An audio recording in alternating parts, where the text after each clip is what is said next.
చాలా భక్తులు ప్రతి వారం ఇక్కడ రావడం జరుగుతూ ఉంది. ఈ పుణ్యక్షేత్రంలో ప్రతి కులానికి ఒక ఛత్రం ఉంది. ఈ కొండ గురునాథ స్వామి చాలా చెట్టు ఈ ప్రాంతం చాలా అభివృద్ధి చెందాలని ఆ దేవుణ్ణి నేను ప్రార్థిస్తూ, చూడండి ఆనవాయితీగా పెద్దలందరూ ఎలా చేశారో మేము కూడా అలానే చేసుకుంటూ ఈ కొండ గురునాథ స్వామి సందర్భంగా నేను ఒకటే చెప్తాను.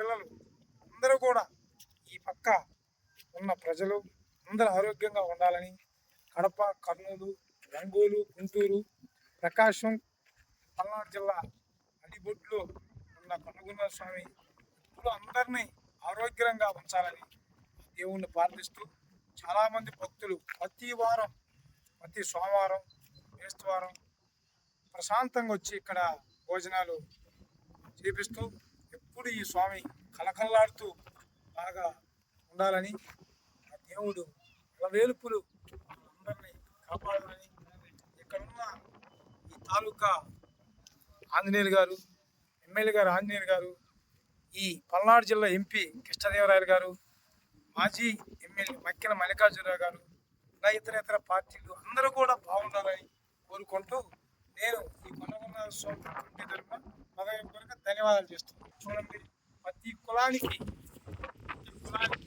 ఒక ఛత్రం, మొత్తం 11-12 ఛత్రాలు ఇక్కడ ఏర్పాటు చేయడం జరిగింది.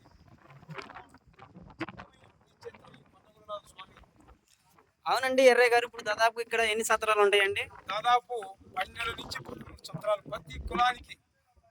ప్రతి సవకరి, అమ్మ, రెడ్డి, యాదవు, పద్మశాలీలు, కంసలవారు, ఉడిగి సంఘాలు అందరూ కూడా మంచి మంచి సత్రాలు కట్టుకోవడం జరిగింది. అవునండి ఎర్రయ్య గారు, మీరు చూస్తుంటే మంచిగానే చెప్తున్నారు. బట్ ఈ కొండ గురునాథ స్వామి అంటే ఈ స్వామికి సంబంధించి స్పెషల్ ఏమైనా ఉన్నదండి? గతంలో ఈ కొండ గురునాథ స్వామి సందర్భంగా ఇక్కడ ఈ రవారం గ్రామంలో చాలా పూర్వీకులు పెద్దవాళ్ళు ఉండేవాళ్ళు. ఈ గ్రామ పంచాయతీ 7 గ్రామాలు ఉత్సవంతులు అనేది అప్పుడు పెద్దలు దేవుడిని నిర్ణయించడం జరిగింది. పగులు తిరణాలు జరుగుతూ ఉండేది.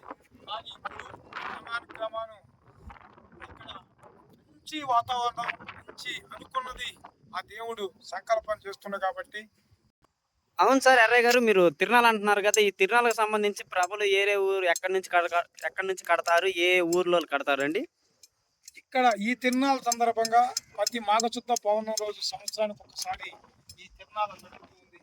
ప్రకాశం జిల్లా వాళ్ళు కానివ్వండి, గుంటూరు పల్నాడు జిల్లా వాళ్ళు కానివ్వండి, ఇక్కడ ఈ తిరునాళ్ళ జరుపుకుంటూ ఇక్కడేనండి ప్రభలు కట్టేది.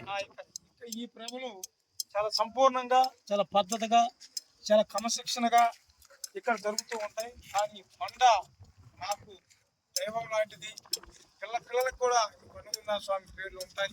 మనవడి నుంచి కూడా ఇక్కడికి వస్తారు.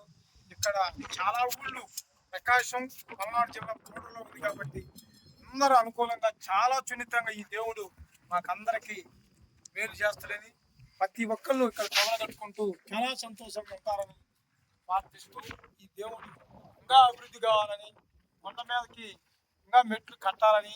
చూడండి ఎర్రయ్య గారు, ఈ కొండ మీదకి వెళ్ళాలంటే ఇప్పుడు రవాణాకు సంబంధించి రోడ్లు ఏమైనా వేస్తున్నారండి? అట్లాంటి ప్లానింగ్స్ ఏమైనా? గతంలో ప్రభుత్వాలు కూడా పట్టించుకోలేదు. మొన్న మన జీవి ఆంజనేయులు గారు, కృష్ణదేవరాయలు గారు, మక్కెల మల్లికార్జునరావు గారు ఈ కొండని మేము అడగడం జరిగింది. ఈ గ్రామస్తులు, ఈ ఏడూళ్ళ పంచాయతీ పెద్దలు పార్టీలకు అతీతంగా కాకుండా ఈ కొండని అభివృద్ధి చేస్తారని మాకు ఒక నమ్మకం ఉంది. గతంలో ఇక్కడ సిమెంట్ రోడ్లు కూడా వేయడం జరిగింది. కొండ మీదకి కూడా 100% చేస్తారని మాకు ఒక నమ్మకం ఉంది. ఈ దేవుణ్ణి మంచి పేరు ప్రతిష్టతో ముందుకు తీసుకురావాలని కోరుతూ సెలవు తీసుకుంటాం.